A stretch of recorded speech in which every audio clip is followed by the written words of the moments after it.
Bravo mga katropa, no? Dito tayo ngayon sa Bravo. Ito na yung project ng Fedstar sa Bravo, ng project ng NIA, no, mga katropa.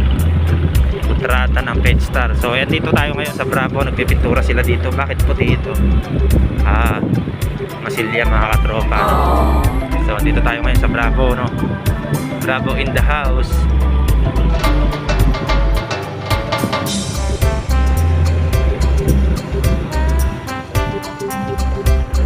Kalupit naman ng Joseph pa. Kalupit na pipintura niya na. Mga katropa, no? Dito tayo sa Bravo ngayon mga katropa. Tutulungan ko kayo kung paano mag-sila sa kuryente mga katropa. So ayan, nakikita nyo, no?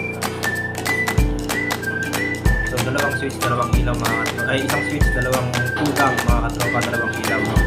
Dahil isang switch lang. So ito yung napakadali ko, process lang mga katropa. Yung aking ginawa. So ito po lang mga katropa. Sabihin mga katropa, line to. Ito yung linya ng kuryente mga katropa. Ito lang to mga katropa. Ito yung mula sa mga katropa. So ito yung supply mga katropa. Ito yung magiging supply. So ayan. Tapos may dalawa doon mga katropa. Dalawa kasing switch yun mga katropa. Parehas line yun mga katropa. So kukuha tayo doon sa kabilang linya mga katropa. Sa labas. Ilaw to sa labas mga katropa. Ganyan lang. Kuha ka lang na isa doon.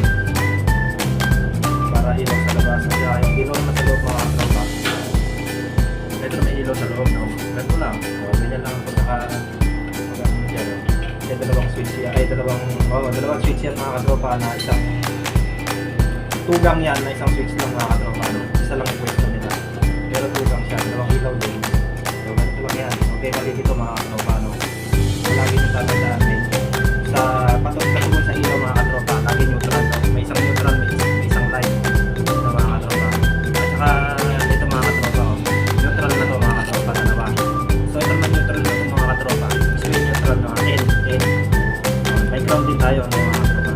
So ito yung isang neutral sa line 1, line 2. Ito yung line 2. Neutral, no? So kailangan yung dalawang ilaw yung mga katropa. Pagkasamahin nyo yan sa neutral, huwag na kayo nililan mga katropa. Ako kasi matagal ako matagal din ako nag-maintenance mga katropa sa mall. Isa ko lang dyan araw. So tinalikuran ko lang ito malit naman ang kita mga katropa, kaya tinalikuran ko rin yung pag-maintenance. So ayan mga katropa, ganun lang, simple lang mga katropa, diba? So na-tap na. Tapos ito mga katropa, yung ganitong pagbabali, no? Babalaktutin nyo pa siya ng minsan, no, mga katropa. Ganito.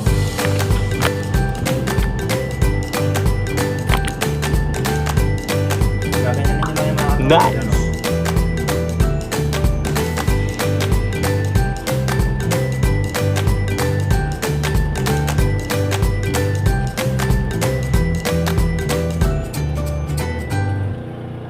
Para matibay mga katropa. Oh. Ayan, oh. Ganun lang, napakasimple mga katropa. Mahirap lang, kaya lang sa electrician, sa tuntungan, no, mga katropa. So ito yung line niya, kulay pula. Live to. So ang tip ko lang sa inyo mga katropa sa pagiging electrician, palagi nyo isipin na live to lahat, no, mga katropa. Huwag nyo hahawakan na lang. Sanayin nyo yung sarili nyo mga katropa. Na hindi nyo hinahawakan to nakatulad na ganito. Hindi yan mga katropa. Sanayin nyo yung sarili nyo na para kayo nag-i-istila ng live ng mga katropa. So yun lang, napakalaki ng bayad dito mga katropa. Dati ang singil ko sa ganito mga katropa 180 lang ako manigil. Tapos meron tayong nakontrata nun sa buong bahay, no? Naiwanan natin dahil gawa nga lang tayo ng Saudi, no? Nag-Saudi ako mga katropa. At okay naman, maganda naman pinakainatnan ko sa Saudi. At kaso yung kinita ko sa Saudi, pinakinabangan lang ni Denko yung mga katropa, no? So kaya na tayo magagawa, ugali ng ni Denko yun, manloko ng kapwa. So kahit yung batas natin, dinamasing yung Denko yun. Ganyan mga katropa pag-TV, para siguradong hindi makakawala ng mga katropa. Bibinagin natin nyo rin yung tape, no? Siguraduhin yung walang naka ano dyan kasi pag yan oras na nagdikit-dikit yung mga katropa. So lagi nyo tatandaan mga katropa, ano? Palagi ito yung tugon ng ilaw. So ito yung isa sa ilaw sa laba. Tapos palagi dalawang piraso sa neutral. Ito yun mga katropa. Tapos yung dalawang piraso naman doon papunta sa switch. Ito na may isa. Oh, okay na oh. Oops. Tapos doon sa kabila. Okay. Kabila, ito pa. Nakalagay ito sa loob. So nailagay ko ba katropa sa reset takil oh. Oops, ayan mga katropa. Ilaw no. Oy.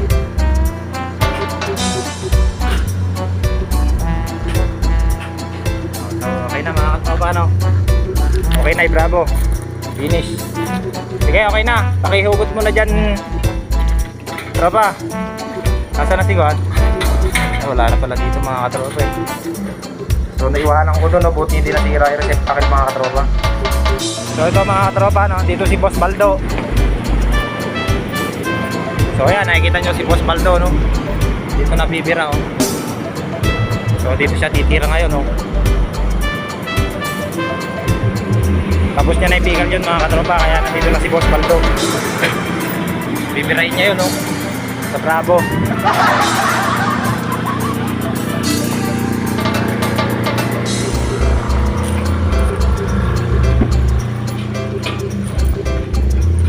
Titirahin mga katropa ni Boss Baldo oh. Yan. Dahil tapos na sa pickle yun mga katropa oh. So dito tayo ngayon sa Bravo. Yung kabulihan mga katropa, madali lang yun, taw-taw lang yun eh. Simple lang nilang gawin yun. So yan na mga katropa. Ewan ko na kayo. Doy, ewan ko na kayo dyan mga katropa, dahil natapos ko na yun sa Bravo mga katropa no. Dito naman ako ngayon sa Pickle yun play mga katropa. So magbubuhos kami dito no. So madami yatang nag-outing ngayon ano. Ngayon yata marami nag-outing ano. Kaya nga oh. Kaya pabuhos ng poste mga katropa. Tulog. Pinabunan mo ba bet? Bet. Ito yung sinasabi ko, tatabunan na rin to oh, para mailibel nyo na.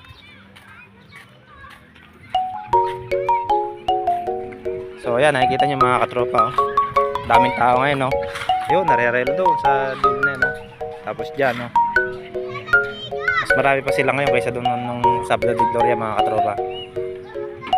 Sobrang init kasi mga katropa. Kaya napakaraming ngayon na swimming dito no. So may mga parating pa oh.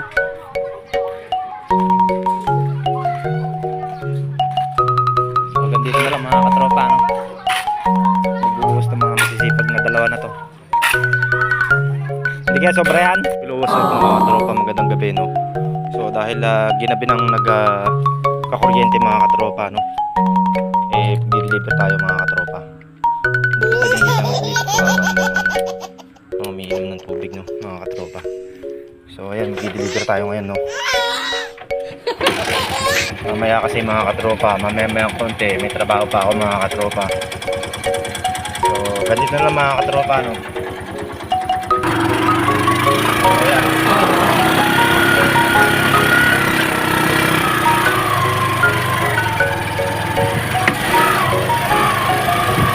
Deliver tayo mga katropa sa Rizal no. So ito yung deliver natin no. Sayang na may kikitain natin dito mga katropa. Kahit konti lang to, at least pera pa rin to mga katropa. Ito mga katropa, bus na. Deliver ko na mga katropa. So ayun, may deliver ko na doon. Doon na lahat yung galon doon mga katropa. Tuwi na tayo. Nandito tayo sa Pag-asa no, sa Rizal.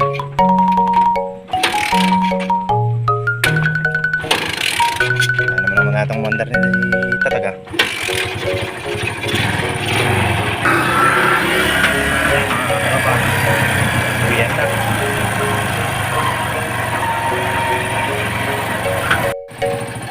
So okay na mga katropa, nakarating na ako dito sa bahay mga katropa no. So dito na ako. So yan mga katropa no. Medyo malakas yung ilaw natin ngayon, maganda na yung ilaw natin no. So pag hinay pa natin yan mga katropa, lakas. Ayan no. Nakikita niyo ba mga katropa no. Oh, napakalakas ng ilaw natin mga katropa ngayon. Oh. Tapos meron pa tayong mga accessories dyan. Oh.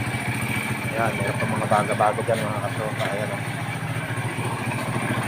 So, napakalakas na ng ilaw ko mga katropa. May dalawang pick up na ay magbigayan mga katropa. Yung isa nakabuntot sa akin dyan sa parte ng Pag-asa boundary to Pacorman, no. So napakalakas ng ilaw. Hindi ko alam kung nakainom to mga katropa, yung naka-pick up na to. Ito yung kinita ko ngayon mga katropa, no. Naka 325 ako ngayon mga katropa, no. 325 yung kinita ko. Diyan sa parte ng mga katropa kalupit, dalawang pick up hindi magbigayan ng ilaw. Yung isa nakabuntot sa akin diyan sa parting boundary ng Pacorman to Pag-asa mga katropa. Tapos yung isa papunta ng Rizal doon sa Pag-asa, papunta naman doon, papunta ng Agbanawag yung isang pick up. Napakalakas ng ilaw mga katropa, hindi magbigayan. Mga dalawang pick up na malalaki mga katropa, no. Diyan sa parte ng salupungan ay sa boundary diyan ng Pacorman tsaka ng Pag-asa. Lakas ng mga ilaw nila mga katropa, sakit sa mata. Tapos ayaw magbigay na itong nasa likod ko mga katropa, talagang nakahay, napakalakas, no. Kung maganda yung pick up nila, nakakaingit din kaso hindi naman ako ganyan kayabang pagka nagka-pick up ako mga katropa, no. Talagang kita mo napakaliwanag dun sa harapan ko kasi yung nasa likod ko napakalakas ng ilaw, high na high. Tapos yung sa lubong naman mga katropa, yung papunta naman ng Agbanawag, no, pick up din na malaki. Napakalakas ng ilaw, ang sakit sa mata mga katropa. Kayabang ng mga to. Huwag mo na malalaki mga pick up kayabang. Tapos biglang marurot yung isang pick up na nasa puwitan ko, napakalakas ng ilaw. Binusinahan siya ng pasal at ayaw ayaw mag-glow ng ilaw, no. Napakalakas ng ilaw niya. Talaga naman kitang-kita ko yung anino ko dun sa harapan. Napakalakas nga ng ilaw, no. Tapos yung kasalubong naman mga katropa na pick up dito sa papuntang Agbanawag, napakalakas ng ilaw din. Hindi magbigayan. Tapos ewan ko kung sino nagbusina sa kanilang dalawa. Napakalakas, nakakabingaw. Kaya yabang ng mga to. Kung malalaki lang pick up nyo kaya yabang nyo. No? Hindi tayo pwedeng makaporma sa mga ganyan mga katropa. Yung mga may pera na yan So, lalaki ng pick up nila, kagaganda. Kita mo pa lang, malayo pa lang. Sabi ko, pagtapat sa akin na ganun, ang kikinis ng mga pick up nila, lalaki. Tapos yung nakabuntot ko, inovertikan akong ganun sa nasa likod ko. Kaganda rin ng pick up niya mga katropa. So, hindi kasi tayo pwede dyan Pero kung suntukan, siguro, yung mga driver niyan, papatol ako dyan pagka sports yung mga yan. Pero kung barilan mga katropa, sila na lang magbarilan. Silang dalawa na lang. So, kung wala akong pakialam, napuna ko lang naman mga katropa. Hindi naman ako malinis na tao. Napuna ko lang mga katropa. May yabang sila Kung may pick up kailangan makakabili ng pick up mga katropa Pag ako nakabili ng pick up, hindi ako siguro ganun. Siguro pagka meron ako nasa harapan, iloloko lang mga katropa. Lintik ang yabang nila Yung hindi tayo kasi pwede sa kanila Nakapustura na sila sa buhay Pero kung suntukan siguro, kahit malalaki to, lalabanan natin to mga katropa. Hindi lang natin alam, baka mamaya hindi papatol to ng suntukan Puro lang si baril to, si taga, si palo, si ganun mga katropa Sana matanggal yung kayabangan ng mga ganyan mga katropa. Kaya marami nag-aaway sa daan dahil yung ay magbigayan Tapos naipit ako mga katropa Nagbusinahan silang ganun. Kaya nakakabingaw yung busina na itong dalawang pick up na nagsalubong na to ay magbigayan ng ilaw, nakahay ng parehas. So, isa lang masasabi ko dyan sa yung nasa likod ko tsaka yung nasa harapan. Napakasakit sa mata nung nasa harapan. Kasi ayaw niya mag-glow yung nasa likod. Kaya biglang nag-high ng napakalakas mga katropa. Sakit sa mata. Kung suntukan lang sana pwedeng hamunin ng suntukan ng mga katropa. Kaso, sigurado gaganda ng pick up nila. Sigurado, may mga gamit yan. Walang alam yan mga katropa, kundi barilan lang yan. Yun lang sigurado alam yan, mga yan. So, ako, kahit nagaganto-ganto ko mga katropa, wag mo akong hahamunin ng suntukan, puta na. dala-dala ko yung bayag ko kahit saan tayo magpunta, no? So, hindi man sa pagmamayabang mga katropa, basta sports lang. Wala lang yung paluan, yung mga ganun, saksakan. So, sa lahat ng ayoko yung hindi ako lalaban, hindi ako papatol sa mga ganyan, no? Ibang klase tapang nyo, yung tagaan. Sa inyo na lang, sa iba na lang kayo makapagtagaan. Pero kung yun lang yun, yun lang ano mo, yung pangangatawan mo lang, yung wala kang gamit, mga katropa, no? Kaganda lang kung ganyan lang ang ugali ng mga tao, no, yung siguro yung iniisip ko, no, mga katropa, yung walang gamit, basta yung kung ano lang yung natatangi mong alam. Doon, yun yung para sa akin ba mga katropa, yung pagiging matapang, no, hindi ako yung tagaan, yung mga ganun, hindi ako lalaban sa mga ganyan, sa barilan, kahit hindi na. Sa inyo na lang yan, sa iba na lang kayo makapag ano. Pero kung suntukan, ano, kamay-kamay lang, yung yun lang, kumbaga, ito lang katawan mo, yung panglalaban mo mga katropa, walang gamit, no? Puta, pwede tayong lumaban dyan. Sigurado, 85%, halos lahat ng mga kalaban ko, mapapahirapan natin yan. Ayun, kaya abang ng mga katropa. So, ganito na lang mga katropa, dahil may konti tayong